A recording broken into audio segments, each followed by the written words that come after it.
¿Hay algún grupo artista de jazz que te guste? Sí, de jazz de los años 30 y 20 y de los años originarios del jazz.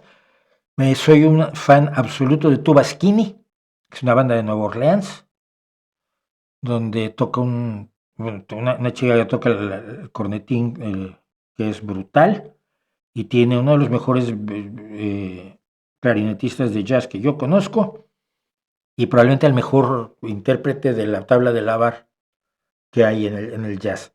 Y soy también fan de The Easy Street, ya no recuerdo cómo se llama, que es una banda de chicas donde toca una clarinetista de origen italiano, Chloe Fioranzo, a la que adoro, que cuando en la pandemia estaba además muy mal de dinero, estaba diciendo, pues, te toco la canción que quieras y mándame $25. Yo le compré 2 canciones a Chloe, es grandiosa como clarinetista, como cantante, es adorable, una trompetista maravillosa que es la directora del grupo.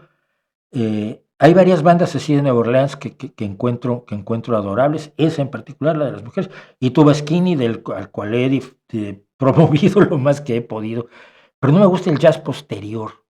No, puedo disfrutar a Oscar Peterson tocando el piano porque estás ante la grandeza absoluta, ¿no?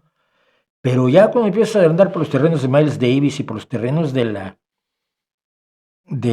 exceso experimental de un jazz más intelectual que emocional, ahí me salgo yo, ahí me bajo. Me gusta el jazz emocional. Y creo que Oscar Peterson, tú lo ves tocar y sabes que el hombre está viviendo cada nota con todas las células de su cuerpo, es una cosa impresionante.